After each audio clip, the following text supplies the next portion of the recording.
बिहार में पंचायत चुनाव होने वाले हैं, आप सभी को पता ही है। और अभी अब देखेंगे तो सरकार की तरफ से अपडेट भी यहाँ पे निकल के आ चुका है कि जून में इसका जो वोटर लिस्ट है ना उसको यहाँ पे रेडी कर लिए जाएंगे। और कहीं ना कहीं आपका जो है 17 वर्ष भी उम्र है ना तो आप यहाँ पे अप्लाई कर पाएंगे, वोटर लिस्ट में आपका नाम जुड़ जाएगा। तो ऐसे में आपके घर में बहुत सारे ऐसे मेंबर होंगे जो कि 17 प्लस कर गए हैं, उनका जो है वोटर लिस्ट में नाम जोड़ने के लिए घर बैठे अप्लाई कर सकते हैं। या फिर उससे भी आपका अधिक उम्र है, अभी तक आपका वोटर लिस्ट में नाम नहीं है, तो आप बड़ी आसानी से घर बैठे अप्लाई कर सकते हैं। क्योंकि पंचायती राज चुनाव जो होने वाला है, जो कि नवंबर में आई थिंक होने वाले हैं, जो कि अभी इसकी आधिकारिक सूचना नहीं आई हुई है, लेकिन नवंबर में पॉसिबिलिटी है कि हो सकती है। तो इसमें अगर आप वोट करना चाहते हैं तो कहीं ना कहीं आपका जो पंचायत वोटर लिस्ट है ना उसमें नाम होनी चाहिए, ठीक है। तो अभी जो है नाम जोड़ने के लिए बड़ी आसानी से आवेदन शुरू हो चुका है, घर बैठे अप्लाई कर सकते हैं। कैसे अप्लाई करना है पूरी जानकारी बताएंगे, लेकिन उससे पहले अभी तक आपने इस वीडियो को लाइक नहीं किया हुआ है तो वीडियो को लाइक करिए। देखिए, सबसे पहले क्या करना है कि आपको सर्च करना है वोटर ईसीआई, जिसका डायरेक्ट लिंक हमने डिस्क्रिप्शन बॉक्स में दिया हुआ है, कमेंट पिन में है, वहां से भी क्लिक करके आ सकते हैं, कोई भी समस्या नहीं होगा। यहाँ से इसको ओपन करेंगे तो यहाँ पे आने के बाद जो है आपको सीधे साइन अप करना पड़ता है, ध्यान रखिएगा।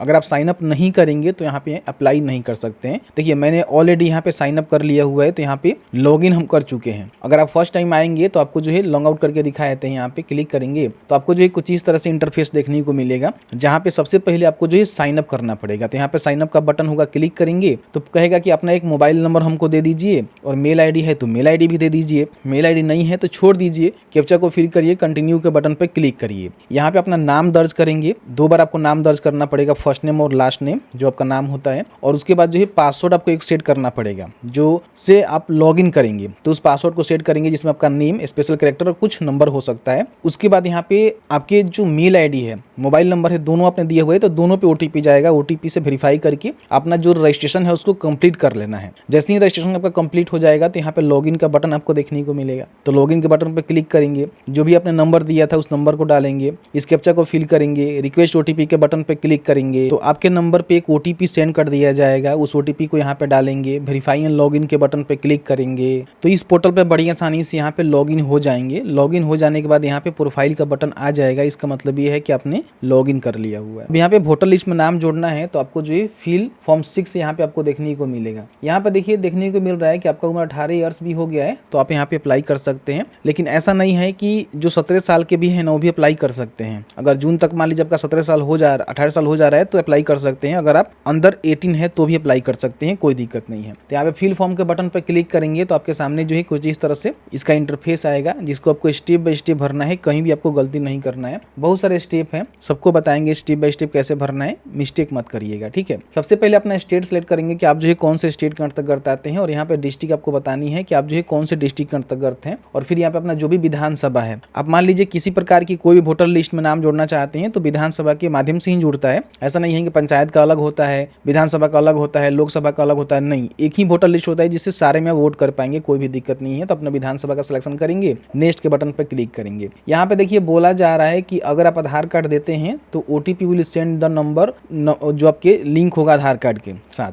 तो यहाँ पे अपना जो भी नेम है ना वो अपने आधार के डेटा के हिसाब से ही देना है, क्योंकि आगे चल के आपको ई साइन भी करना पड़ेगा, और सही से आप नहीं देंगे तो फिर यहाँ पे ई साइन नहीं हो पाएगा, कोई फायदा नहीं होगा, ठीक है। तो यहाँ पे अपना जो भी फर्स्ट नेम और कोई मिडिल नेम है तो उसको इसमें टाइप करेंगे। यहाँ पे अपना सरनेम लिखेंगे जो कि आधार के डेटाबेस से मैच करना चाहिए। अच्छा, जैसे ही मान लीजिए यहाँ पे नेम लिखेंगे तो ऑटोमेटिकली यहाँ पे हिंदी में ट्रांसलेट हो जाएगा। कई बार क्या होता है कि आप कुछ गलती कर देते हैं, तो यहाँ पे कीबोर्ड है, बड़ी आसानी से यहाँ पे क्लिक करेंगे, इसको यहाँ से बैक स्पेस कर सकते हैं और यहाँ से आप लिख भी सकते हैं। देखिए, इस तरह से हटा भी सकते हैं। तो अगर कुछ गलती होता है तो कीबोर्ड के माध्यम से सुधार कर लीजिएगा। एक फोटो आपको अपलोड करना है जो कि व्हाइट बैकग्राउंड के साथ होनी चाहिए, और 4.5 सेंटीमीटर इंटू 3.5 सेंटीमीटर में 2 MB से कम जेपीजी या फिर जेपीजी फॉर्मेट में आप यहाँ पे चूज फाइल के बटन पर क्लिक करके अपलोड करेंगे, और यहाँ पे नेक्स्ट का जो बटन है ना इस पे आपको क्लिक करना है। उसके बाद यहाँ पे रिलेटिव का नेम देना है, जैसे कि मान लीजिए वोटर लिस्ट में आप अपने चाहें तो फादर, मदर, हस्बैंड, वाइफ, या फिर आपके घर में कोई भी नहीं है तो लीगल गार्जियन के रूप में आप किसी को दे सकते हैं। अगर आप ऑर्फन है, अनाथ हैं, तो उस कंडीशन में तो मुझे फादर का देना है, तो फादर का हमने टिक कर लिया। उनका यहाँ पे नेम लिखेंगे और कोई सरनेम है तो लिखेंगे, ऑटोमेटिकली यहाँ पे हिंदी में आ जाएगा। उसके बाद नेक्स्ट के बटन पे क्लिक करेंगे। उसके बाद यहाँ पे अपना जो भी कॉन्टैक्ट डिटेल्स है, जैसे कि अगर आपके मोबाइल नंबर आपका खुद का है तो सेल्फ के बटन पर क्लिक करके मोबाइल नंबर यहाँ पे टाइप करेंगे। अगर आपके रिलेटिव का है, जो भी आपके माता पिता जी का है, तो आप यहाँ पे इसको टिक करके दे सकते हैं। मेल आईडी खुद का है तो खुद का देंगे, नहीं तो आपके घर में किसी का भी है तो उसको भी दे सकते हैं, कोई समस्या नहीं है। तो यहाँ पे अपना जो भी मोबाइल नंबर है उसको दे दीजिएगा, मेल आईडी भी दे दीजिएगा, बढ़िया रहता है। जब भी voter ID ID card download करना होगा तो इसी नंबर के थ्रू ओटीपी जाएगा, आपको डाउनलोड कर पाएंगे। तो यहाँ पे लिंक करना जरूरी है तो दे दीजिएगा, ठीक है। उसके बाद यहाँ पे नेक्स्ट के बटन पे क्लिक करेंगे। यहाँ पे देखिए आधार नंबर आपको दे देना चाहिए, क्योंकि आगे चल के ई साइन करेंगे तो आधार नंबर तो देना ही देना पड़ेगा। तो यहाँ पे आधार के ऑप्शन को टिक करके आधार नंबर को यहाँ पे डालेंगे और नेक्स्ट करेंगे तो नेक्स्ट हो जाएगा। नहीं है किसी कंडीशन में तो नो करेंगे तो फिर आप ई साइन नहीं कर पाएंगे। इन बातों को ध्यान रखेंगे। फिर अपना जेंडर बताएंगे कि मेल है, फीमेल है या फिर थर्ड जेंडर है, तो इसको बताएंगे। फिर यहाँ पे अपना जो भी डेट ऑफ बर्थ है, आपका जो भी डॉक्यूमेंट है, इसमें डॉक्यूमेंट में देखिए बताया गया है बहुत सारे डॉक्यूमेंट है, जिसमें आप चाहें तो अपना बर्थ सर्टिफिकेट दे सकते हैं, Aadhaar card, PAN card, driving licence, 10th का सर्टिफिकेट दे सकते हैं, या फिर पासपोर्ट है तो वो भी दे सकते हैं। मेरे पास आधार कार्ड है तो आधार कार्ड का सिलेक्शन करेंगे और यहाँ पे डेट ऑफ बर्थ कैलेंडर के माध्यम से चूज करेंगे कि आपका जो डेट ऑफ बर्थ है वो क्या है। अच्छा ध्यान रखिएगा, आपका जो भी डेट ऑफ बर्थ होगा ना उसके हिसाब से ही डॉक्यूमेंट भी आपको देने पड़ेंगे, आगे चल के बताएंगे, क्योंकि आप सभी को पता ही है कि NXZ D यहाँ पे देना पड़ रहा है, तो उसके हिसाब से डेट ऑफ बर्थ के हिसाब से ही डॉक्यूमेंट आपसे मांगी जाती है, ठीक है। तो आप अपना जो भी डेट ऑफ बर्थ है उसका सिलेक्शन करेंगे, इस तरह से आपका डेट ऑफ बर्थ सिलेक्ट हो जाएगा और यहाँ पे डॉक्यूमेंट को अपलोड करना होगा, जो कि PNG, JPG फिर PDF में रहेगा 2 MB से कम में। डेट ऑफ बर्थ के लिए जो उसका भी आपने यहाँ पे सिलेक्शन किया हुआ है ना, वही डॉक्यूमेंट आपको स्कैन करके अपलोड करना है, सिग्नेचर कर दीजिएगा उस पर, सेल्फ अटेस्टेड, और अपलोड कर दीजिएगा। फिर यहाँ पे नेक्स्ट के बटन पे क्लिक करेंगे। उसके बाद यहाँ पे जो भी अपना प्रेजेंट एड्रेस डिटेल्स है ना उसको फिल करना है। प्रेजेंट में आप जहाँ रह रहे हैं, जैसे कि मान लीजिए ऑर्डिनरी आपका जो रेसिडेंट है वो आपको बताना है कि आपका हाउस, बिल्डिंग या फिर अपार्टमेंट नंबर कोई है तो यहाँ पे दे सकते हैं। आपका कोई स्ट्रीट एरिया, मोहल्ला, रोड है वो भी बता सकते हैं। विलेज टाउन है तो वो बता सकते हैं। यहाँ पे अपना पोस्ट ऑफिस, पिन कोड और यहाँ पे तहसील आपको बताना है। ध्यान रखिएगा, जो आप यहाँ पे इंग्लिश में टाइप करेंगे ऑटोमेटिकली यहाँ पे हिंदी में होगा, जिसको अपने हिसाब से इसको कीबोर्ड के माध्यम से कोई गलती होता है तो सुधार भी लेंगे, क्योंकि यहाँ पे कीबोर्ड दिया गया है सुधारने के लिए ही। फिर यहाँ पे डिस्ट्रिक्ट का सिलेक्शन करेंगे, स्टेट तो आपने बता ही दिया हुआ है। फिर यहाँ पे इसके लिए भी एक प्रूफ आपको देना पड़ेगा, इस पे क्लिक करेंगे तो बहुत सारे प्रूफ है। अगर आपके पास वाटर, बिजली या फिर गैस कनेक्शन का बिल है तो वो दे सकते हैं। आधार कार्ड है, पासबुक है, इंडियन पासपोर्ट है, रेवेन्यू डिपार्टमेंट लैंड ओनिंग कोई रिकॉर्ड है इंक्लूडिंग किसान वही होता है वो दे सकते हैं। आपके पास रजिस्टर रेंट लीज डीड है वो दे सकते हैं, या फिर आपके पास रजिस्टर सेल डीड है तो वो दे सकते हैं। तो मेरे पास आधार कार्ड ही है तो आधार कार्ड का सिलेक्शन करेंगे और सेम वही 2 MB में JPG, PNG या फिर PDF रहेगा तो अपलोड कर सकते हैं। स्कैन करके सेल्फ अटेस्टेड करके यहाँ पे चूज फाइल के बटन पर क्लिक करके अपलोड करेंगे, नेक्स्ट के बटन पे क्लिक करेंगे। अगर आप डिसेबल हैं तो आप यहाँ पे बता सकते हैं लोकोमोटिव, विजुअल या फिर डीप एंड डम्प। अगर डिसेबल है तो, नहीं है तो यहाँ पे छोड़ देंगे, इसको नहीं भरना है, नेक्स्ट के बटन पर क्लिक करके छोड़ सकते हैं। आपके फैमिली में किसी का भी वोटर लिस्ट में नाम है, जैसे कि मान लीजिए आपके माता पिता में किसी एक का हो सकता है, आपके हस्बैंड या फिर वाइफ का या फिर कोई लीगल गार्जियन का, तो यहाँ पे दे देंगे, जिससे आपका जल्दी जो है वोटर लिस्ट में नाम जुड़ जाता है। मेरे फादर का है तो यहाँ पे फादर का सिलेक्शन करेंगे, उनका नेम यहाँ पे लिखेंगे और उनका जो भी वोटर ID कार्ड यानी कि EPIC नंबर है यहाँ पे दर्ज करेंगे, नेक्स्ट के बटन पे क्लिक करेंगे। अब यहाँ पे देखिए मैं आपको बता रहा था ना कि जो भी आपका डेट ऑफ बर्थ है ना उसके हिसाब से ही आपको यहाँ पे डॉक्यूमेंट देना पड़ेगा। इनका डेट ऑफ बर्थ 1/7/1987 से लेकर 2/12/2004 के बीच में हुआ है, तो इसके हिसाब से इनको डॉक्यूमेंट देना पड़ेगा। अब इसमें देखिए कंडीशन है, अगर आपका इंडिया में जन्म हुआ है तो अलग डॉक्यूमेंट देना पड़ेगा, इंडिया से बाहर आप जन्मे हुए हैं तो अलग डॉक्यूमेंट देना पड़ेगा, और आप इस तरह के रजिस्ट्रेशन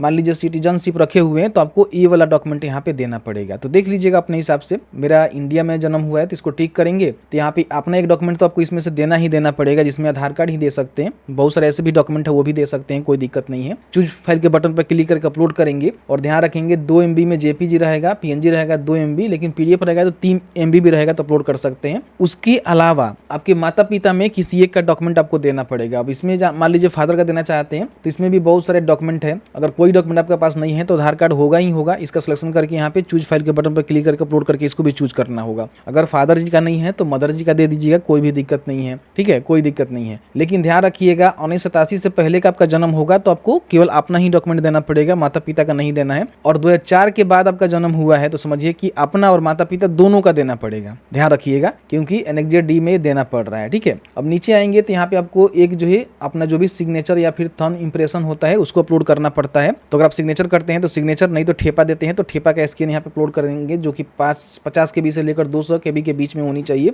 PNG, JPG या फिर JPG फॉर्मेट में। तो यहाँ पे चूज फाइल के बटन पर क्लिक करके अपलोड करेंगे, नेक्स्ट के बटन पर क्लिक करेंगे। यहाँ पे आपको डिक्लेरेशन देना होता है तो अपने विलेज टाउन के नेम लिखेंगे, स्टेट यहाँ पे बताएंगे, डिस्ट्रिक्ट भी ऑटोमेटिकली यहाँ पे आ जाता है। और आप जो आपका ऑर्डिनरी रेसिडेंट है जो आपने दिया हुआ है ऊपर प्रेजेंट एड्रेस में, उस एड्रेस पे कौन से मंथ और ईयर से रह रहे हैं वो आपको यहाँ पे बताना पड़ेगा, ठीक है। उसके बाद यहाँ पे अपना देखेंगे तो प्लेस आपको देखने को मिलेगा कि आप जो है कहाँ से इस फॉर्म को भर रहे हैं, तो यहाँ पे देख लीजिएगा। फिर यहाँ पे नेक्स्ट के बटन पर क्लिक करेंगे तो यहाँ पे अपना जो भी नंबर आपने दिया हुआ है ना उस नंबर पे एक OTP सेंड करने के लिए बोला जाएगा, तो इस कैप्चा को फिल करेंगे, सेंड OTP के बटन पर क्लिक करेंगे तो इस तरह से OTP का ऑप्शन आपको देखने को मिल जाएगा। जाएगा। इस ओटीपी को यहाँ पे डाल देंगे जो आपके नंबर पे सेंड हुआ है, यहाँ पे हम फिल कर देते हैं, क्योंकि ये फिल करेंगे उसके बाद प्रीव्यू सबमिट के बटन पर क्लिक करेंगे तब आपके सामने जो प्रीव्यू यहाँ पे देखने को मिलेगा कि आपने जो भी जानकारी फिल आउट किया हुआ है उस सारे जानकारी को भाई चेक कर लीजिए। कोई गलती तो आपने नहीं किया हुआ है, तो सारी जानकारी को आपको चेक करना है। कोई गलती है तो कीप एडिटिंग के बटन पर क्लिक करके एडिट कर लेंगे। फॉर्म को डाउनलोड करना है तो डाउनलोड कर लेंगे। उसके बाद लास्ट में आपको ई साइन एंड सबमिट के बटन पर क्लिक करके ई साइन करना पड़ेगा। ई साइन नहीं करेंगे तो आपका फॉर्म सबमिट नहीं होगा। यहाँ पे आपको यस करना है कि भाई हाँ मुझे फाइनल सबमिट करना है, ई साइन करना है, तो यस के बटन पर क्लिक करेंगे तो आपके सामने जो है कुछ इस तरह से इंटरफेस आपको देखने को मिलेगा। ठीक है, अब यहाँ पे देखिए आपको ई साइन करना है जिसमें आधार कार्ड मैंडेटरी है, तो आधार कार्ड नंबर को लिखेंगे, आधार ओटीपी का सिलेक्शन करेंगे। आपके आधार कार्ड में मोबाइल नंबर लिंक होना चाहिए। गेट ओटीपी के बटन पर क्लिक करेंगे तो आपके आधार कार्ड में जो भी मोबाइल नंबर लिंक है ना उस पर एक ओटीपी सेंड किया जाएगा, ध्यान रखिएगा। ठीक है, उस ओटीपी को यहाँ पे फिल करना है और उसके बाद यहाँ पे आपको टिक करना है और टिक करने के बाद यहाँ पे सबमिट के बटन पर क्लिक करेंगे तो आपका जो रेफरेंस नंबर है वो जनरेट यहाँ पे हो जाता है। ठीक है, जिसको आपको नोट डाउन करके रख लेना है। एप्लीकेशन का जो स्टेटस है चेक करना है तो होम पेज पे यहाँ पे आएंगे, ट्रैक एप्लीकेशन स्टेटस का बटन आपको देखने को मिलेगा, क्लिक करेंगे। जो भी आपको रेफरेंस नंबर मिला हुआ है ना उस नंबर को यहाँ पे डालेंगे। ठीक है, और यहाँ पे सबमिट के बटन पे क्लिक करेंगे तो इस तरह से आपको देखने को मिलेगा कि आपका जो फॉर्म है ना यहाँ पे सबमिशन डेट आपको देखने को मिलेगा और यहाँ पे अपना जो करंट स्टेटस है उसको चेक कर सकते हैं। यहाँ पे देखिए दूसरे किसी का हमने चेक किया हुआ है जो कि मेरे पास भेजे हुए थे, उनका फॉर्म यहाँ पे रिजेक्ट हुआ है। रिजेक्ट क्यों हुआ है तो इसके पीछे कारण क्या है कि इन्होंने mismatch in the proof of resident दे दिया था, यानी कि जो भी इन्होंने प्रूफ ऑफ रेसिडेंट दिया था उसमें कुछ ना कुछ गलत इन्होंने इन्फॉर्मेशन दे दिया था। मतलब कि उसके एड्रेस में मान लीजिए क्लैरिटी नहीं होगा, एड्रेस सही नहीं होगा, तो यहाँ पे इन्होंने गलत डॉक्यूमेंट देने के चलते इसका समझिए कि वोटर लिस्ट में नाम नहीं जुड़ा हुआ है, रिजेक्ट हो गया है। तो देखिए यहाँ पे क्या होता है कि सबसे पहले सबमिट करते हैं तो फिर यहाँ पे बीएलओ असाइन करते हैं, आपका फील्ड वेरीफाइड होता है, उसके बाद यहाँ पे लास्ट में जाकर रिजेक्ट होता है या फिर एक्सेप्ट होता है। एक्सेप्ट हो गया तो समझिए कि यहीं पे आपको जो है ईपिक नंबर देखने को मिल जाएगा जिससे आप अपने वोटर आईडी कार्ड को भी डाउनलोड कर सकते हैं। डाउनलोड करने के लिए होम पेज पे जाएंगे तो आपको यहाँ पे डाउनलोड करने का बटन देखने को मिलेगा। ठीक है, यहाँ पे देखिए आपको मिलेगा ई ईपिक डाउनलोड पे क्लिक करके आप चाहें तो सीधे यहाँ पे वोटर आईडी कार्ड नंबर से या फिर रेफरेंस नंबर से भी अपना वोटर आईडी कार्ड को डाउनलोड करके पीडीएफ फॉर्म में रख सकते हैं और बाद में प्रिंट करके आपके घर पे भी इलेक्शन कमीशन ऑफ इंडिया के द्वारा सेंड कर दिया जाता है और जो जून में आपका वोटर लिस्ट बनेगा उसमें नाम भी आ जाएगा। तो इस प्रकार से बड़ी आसानी से वोटर लिस्ट में नाम जोड़ना चाहते हैं जोड़ सकते हैं।